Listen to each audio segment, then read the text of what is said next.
Hey guys, what is up? It is me, Pagey, here once again with another video on The Flash Season 5, and we're finally here. It's finally happened. We're here. It's the Season 5 premiere. Let's just... It's been a long time. Let's just crack one of these. Oh, wow, wow, that was really loud.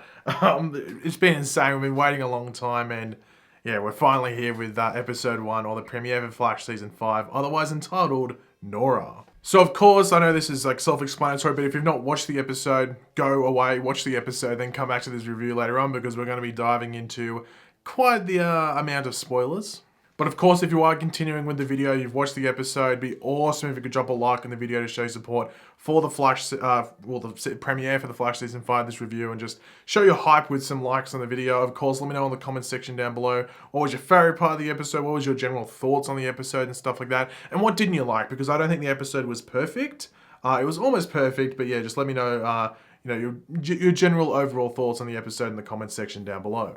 So obviously last season, the only thing we're going to talk about in regards to a recap is, well, Nora. So at the crossover last season, we saw this mystery girl appear, mid-20s roughly. We're like, okay, we get a rough idea who she is, like, especially because her first interaction was with Barry. Like, okay, this is most likely Barry Norris's daughter. But then throughout the rest of season 4, we saw her show up at 3 other points, 2 times in Jitters, and then at Cecile's baby shower. And then we found out she was a speedster in that last one. Like, okay, well, she's definitely Barry Norris's daughter. And then it finally gets confirmed in the finale of season 4, where we find out her name is actually Nora, not Dawn, which it is in the comics. It's Nora Allen. And it's like, obviously, because Barry's mother was called Nora. It's like a tribute to her, if you want to call it, or an honor. But season 5 picks up right where season 4 left off, which I thought was actually the smartest option. I thought it would have been extremely weird. Even if they did like a 5-minute thing in the beginning and then just skipped ahead 6 months, they needed to pick up right at the beginning where season 4 left off. I think that's the smartest option. And this whole entire episode was within, I think, 12 hours from the end of season 4. So a bit of a change, but a necessary one for this story. Now, I think we got something that we all thought we would get, and that's actually like Nora Allen, I'm the fastest woman alive, and stuff like that. I think we all thought we'd get something similar to that, and it's actually cool. It's like from her perspective and stuff when the satellite incident was happening, which I thought was pretty damn cool. Now, the introduction scene in the house, basically picking up right where season 4 ended, I thought was great, just how she knew everyone and all the different things there. Some stuff with Ralph, which we'll talk about later on, was pretty funny as well. But just the fact that she knew all the traits of everyone there, but the older versions of those characters, but it still seems like the characters are still fairly the same in the future than they are now, especially Cisco. Cisco's still cracking jokes and breaking tension in the future. Now, we actually find out that her mistake was destroying the satellite, which was like the obvious one and everyone was saying it. Now, there is obviously a big issue around that, and it's something that they don't cover in this episode, which if they don't cover in the future, is a big blip on this episode. And it's probably the one negative coming from the episode. They just say, okay, I stopped the satellite, with you, and that's my mistake. Okay, well, what was the other choice? Like, if Nora doesn't save the satellite, help Barry stop the satellite, what happens? Does Barry die? Because then that doesn't make sense for the normal timeline when Nora would have been born, because we knew that Iris was not pregnant. So did Barry destroying the satellite by himself just not do any damage to him? And then certain things are revealed later in this episode, which mean that in the normal timeline, when Nora didn't help Barry destroy the satellite, he's still alive. So that's a bit of a confusing one there. I did bring it up in the Discord when we were doing a live chat about it, and no one really had an answer for it, and I think no one else on Twitter had an answer for it either. So that's I won't say it's a plot hole at the moment, because they could explain in the next couple of episodes, but it's definitely like a big question mark on their reasoning at the moment. So hopefully in the next couple of episodes, they explain that, or maybe we find out that wasn't her mistake and it's something completely different. We'll have to wait and find out, but yeah, that was one thing that just sort of didn't make me angry. I was just like, oh, well, it's a bit lazy if they don't explain that going forward. But I'll give them the benefit of the doubt that they will explain that in future episodes. One bit that I think a lot of people would have been like about is when Cecile still has her powers, which, okay, I sided that bit. I was like, oh, really? Like, okay, whatever, let's move on. Now, seeing Barry and Nora bond was really cool because they're very similar. Obviously, Nora definitely takes after Barry in a lot of her traits, but it's obviously because she's researched certain things and something we find out later as to why she would definitely be like that and take on traits from Barry, but just like naturally just very similar. I think the actors do a good job at bouncing off each other. There's very good chemistry there. But even though there is good chemistry between both Barry and Nora, the chemistry between the Flash and XS maybe isn't red hot at the moment, as we do see Nora sort of screw Barry over in regards to that first encounter with the freak of the week, or the villain of the week, or the first villain for season 5 in the form of Gridlock, as she just basically gets in the way. But she knows all about Gridlock, because she's learned some stuff in the future, which we'll jump into in a second. And that is, of course, has to do with the Flash Museum. She name drops the Flash Museum and basically reveals that she knows all about all these previous villains that we wouldn't know about either. So Nora's going to have a leg up in regards to Cicada, who we do meet at the end of the episode. So she's definitely going to be very, very, very beneficial in regards to dealing with him and just, generally what he's going for, or at least how powerful he possibly gets in the future. But I think we all want to visit the Flash Museum, so I'm hoping that happens at some point. Whether it's next episode, and we get like a future flash forward. I had to think there for what the term was. Maybe we get like a flash forward or something in like the next couple of episodes. That'd be pretty cool, because I think we all want to see it. But obviously, I think we all know that one of the biggest issues for Nora is trying not to reveal too much from the future, unless it's like necessary, like against like Cicada, and even some stuff to do with Barry in this episode as well. But I must say, the comedy in this episode definitely came through Ralph. Hate him or love him, Ralph was really good this episode. I think people that don't like Ralph will still think Ralph was a terrible character in this episode. He was good, and I thought it was funny that him finding out all this other information that all these other characters are knew about, but just because Ralph wasn't present there in like season 1, 2, 3, he doesn't know about like the, all the time travel and too in depth about the multiverse, because he just wasn't present at certain stages. And even the bit about like, Harry was like, what did you think we meant when we said Harry was from Earth 2? He's like, he's from Earth 2, as in T-double-O. I thought that was hilarious. That was funny. If you didn't like it, suck it up. Now, Shui being said in this episode was really cool, because Shui was in, it's said by Kid Flash, not Kid Flash, Bart Allen, but also he's Kid Flash, I guess, or Impulse.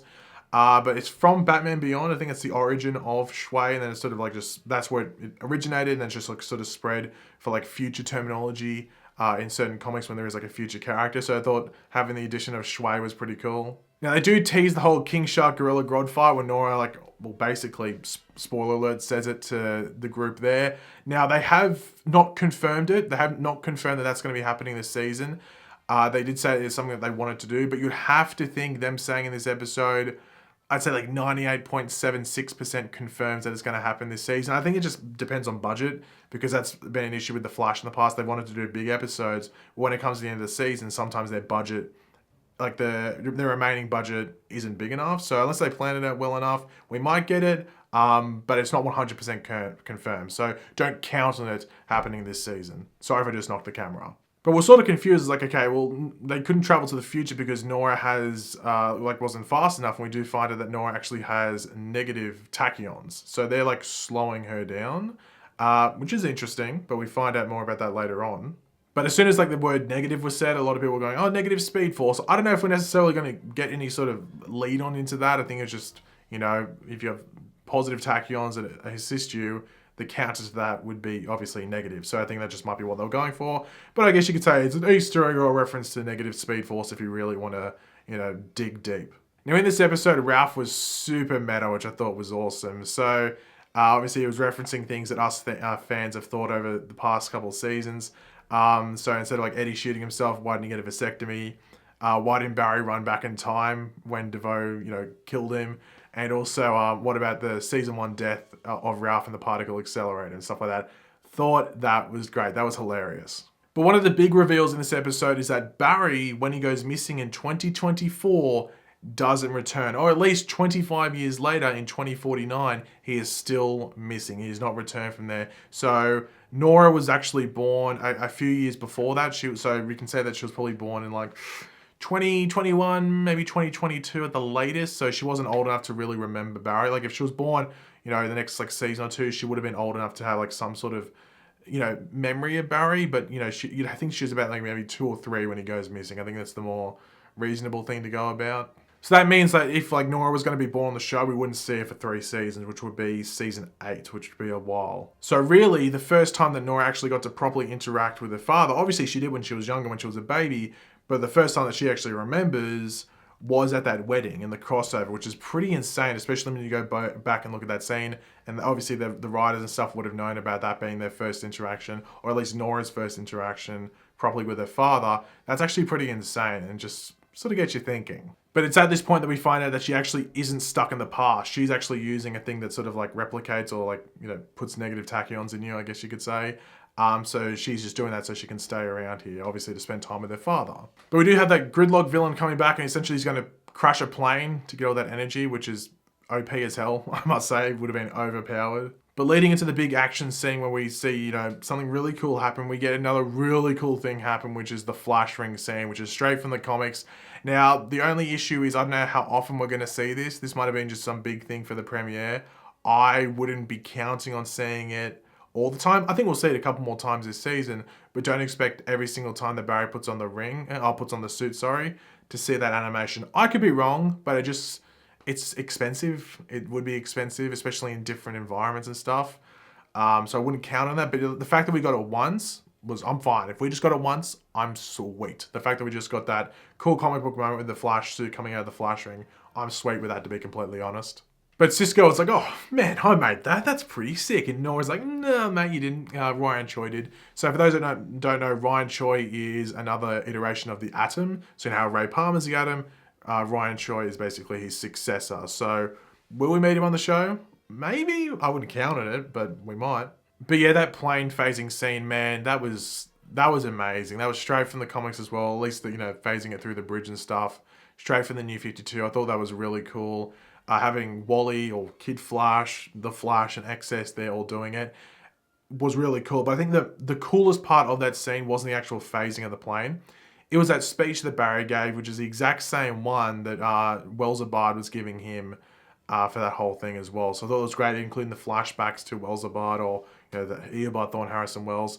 That was great. And it was just really resonating how much this episode felt like a season 1 episode. And they were really going back to that, comic booky, lighthearted, comedic in parts as well.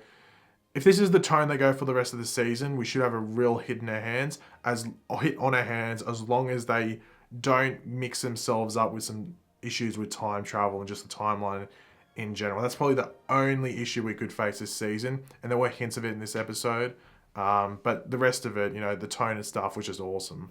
But obviously we have Nora sticking around. Now the big question around this isn't like how long Nora sticks around, because I think the obvious question is the whole of this season. The big question is how long until everyone finds out what's actually going on with Barry. When will everyone find out that he disappears in 2024? Like, that obviously people do know about that, but the fact that he doesn't come back, or at least in 2049 he is still not returned. What's everyone's reaction going to be to that, and when will everyone find out about that? That's the big question. Maybe around the mid-season. They could even leave it really late if they wanted to. But that's something that we're going to have to watch and find out. But the end scene was something that we were expecting. We did see a bit of a hint of it in the trailer, and I did say this is most likely Cicada killing Gridlock, and that's exactly what it was. Or at least presumably Cicada killing Gridlock.